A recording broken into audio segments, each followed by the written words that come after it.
Welcome to vlog episode 15. Have you ever experienced a moment that completely changed you? One that left you convinced that the world would be better off without you? In these vlogs, I share journal excerpts from my book, Defining Moments. They are written from my journal entries, and in them I talk about heartache, despair, trauma that stemmed from my husband's TBI. But I also share perspectives of hope, thoughts of faith, and miraculous experiences that preserved my life, which emphasize to me that God is always with us and aware of us. He taught me through His grace and love, protected me in ways I can only identify fully as I look back on this experience.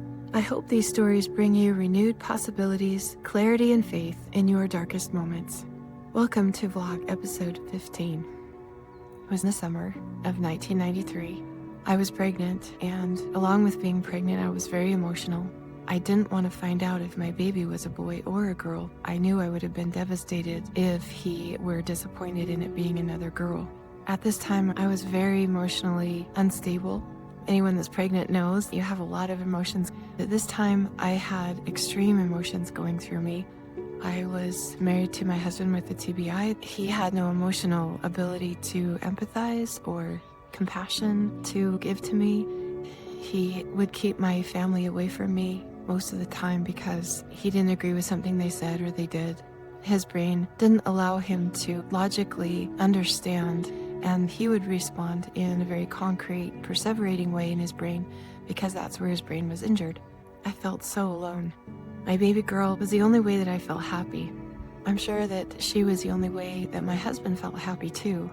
There was a day on June 27th, 1993, and I wrote, "Crazy thoughts run through my mind. I feel like running off the road. I don't want to live anymore.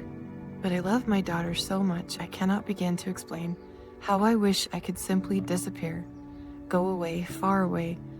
But my love for her is too deep. She is my child, and she needs me. She loves me unconditionally, and I love her." In the response I wrote in my book to this journal entry, I said I had been introduced to my refiner's fire more completely than I ever had before, for I saw the ugliness of the world and felt the contention of hell. I realized that I wanted no part of this way of living. I was feeling the effects of the stress that living this way had brought me, with no outlet and no release. I was on my way to a breakdown. Did I see it coming? I tried to drive away somewhere as I used to do when I was young to connect to my heart and to God. I was trying again to reconnect to myself by driving up in the mountains to grasp something. But as I tried in vain to make sense of it in my mind, my situation just became darker the longer I stared at it in the face. For there was simply no way out, no way around, only through. I have no doubt that Heavenly help was supporting me always from the other side now as I look back. But then I just felt alone. I couldn't see or imagine or feel that Heavenly help at that time. Memories were all I had to bring me some grasp to reality of peace, happiness, and joy. In my journal, I wrote on July 25th, 1993, I found myself driving much too fast on the freeway after my husband and I had an argument about my family again. I just had to get away. I was done. I couldn't think of anything except going away forever, permanently. He wouldn't let me take my daughter, but somehow I wanted him to take her, so I wouldn't hurt her, just me. I was thinking I was the problem. My husband keeps telling me I'm the problem. I didn't have control over myself, it seemed, not at all. Someone, something possessed me. I just remembered wanting so badly to just take the steering wheel of that little white pickup truck and pull it so violently that the car would roll. I sped up faster on the freeway. Would it? Would it be sufficient to kill me? Would I feel any pain? Please, please, pull me over. Please, see me. See how I'm not in control. Take me away somewhere safe. Please, just let me die. It certainly would be a better pain than what I felt. Just as I was going to do it, the voice of intervention came to me through my baby, moving inside me big enough and loud enough I couldn't deny. And the thought came to me, you can't kill your baby too. I called my oldest brother on the payphone. No answer. Sobbing. pain. Won't someone save me? Help. I need help. I'm not thinking right. What's wrong with me? I continued to drive, and when I got home, no one was there. I called my neighbor and I asked for a blessing. I wasn't thinking right. I was too scared to say I felt possessed of an evil spirit, but he did come over and give me a blessing. Someone else was with him, I think. I don't remember who. I felt much calmer afterwards.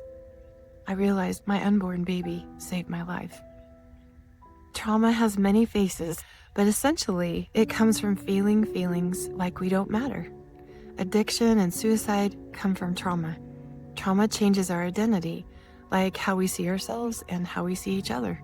But the face of that trauma is the adversary. It's interesting how the adversary tries to make us forget ourselves. At that time, I was thinking I wasn't strong enough and that I couldn't handle the situation. I was thinking I was the problem. It is an obvious tool that the adversary uses when the exact opposite is actually the truth. I know that the adversary has attacked me in this manner countless times in my life. Not just this time, but in the years to come, he deceived me about this as well. Each time he does this, it reinforces the truth that I have incredible worth and worthiness, which is why he attempts to get me to think that I am not enough. But with Christ, I am always enough. I am a solution for myself and for others, and the adversary knows this. This is precisely why the adversary wanted me to take my life, and he will deceive all of us. He remembers who we were before we came to this earth, and he knows what we're capable of. He will never stop attempting to get us to forget ourselves and distract us from remembering our true identity, a child of God. And like God, we have endless capacities. The scriptures are filled with references that tell us how we're created in his image, implying inherent potential to develop divine attributes and capacities. In John 14:12 it says, "Verily, verily, I say unto you, he that believeth on me, the works that I do shall he do also, and greater works than these shall he do, because I go to my Father." This is a promise that we can perform miracles like Jesus did, even greater ones, through our faith. In Ephesians 6:11-12, it says, "Put on the whole armor of God, that ye may be able to stand against the wiles of the devil. For we wrestle not against flesh and blood, but against principalities, against powers, against the rulers of darkness of this world, against spiritual wickedness in high places." I testify that this is true. And when we feel like we don't matter, or we're not enough, or we cannot change a situation that's completely overwhelming us, we are not wrestling with just ourselves. We're wrestling with unseen and powerful evil.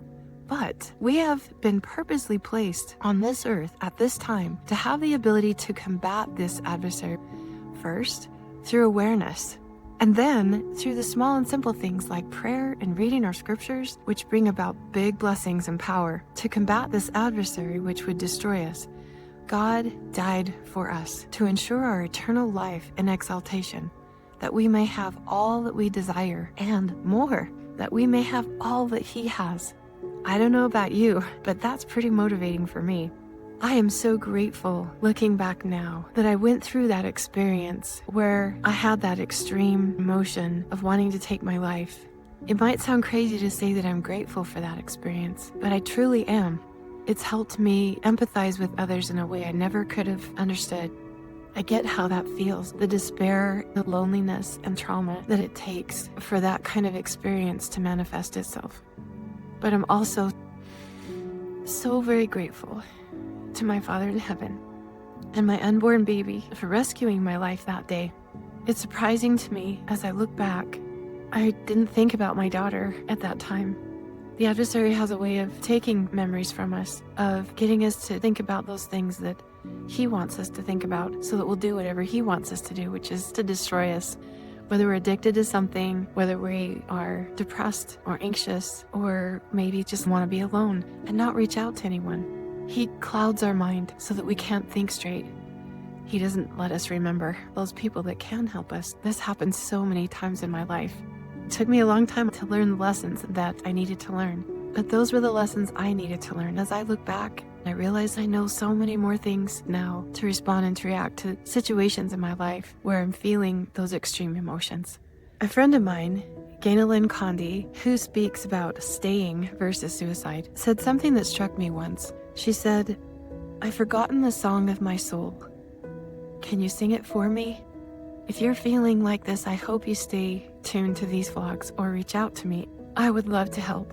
And I do have resources that can help people now who are feeling these things.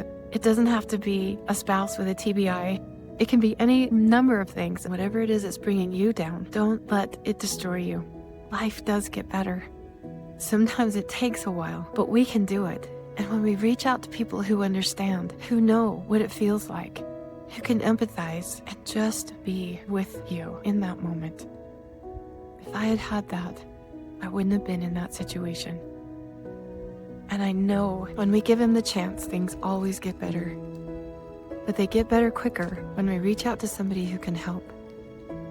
And I encourage you to reach up to Christ. Pray, talk to him, open your heart. He is there. You are not alone. He has experienced those things as well. And there is an answer. In my next vlog, I'm going to share what happened to me right before my baby was born and after and during. The circumstances were so crazy. Someday when my book is published, I hope that you'll want to read it, for it has all of my thoughts and specific things that happened. Until then, keep on keeping on with God.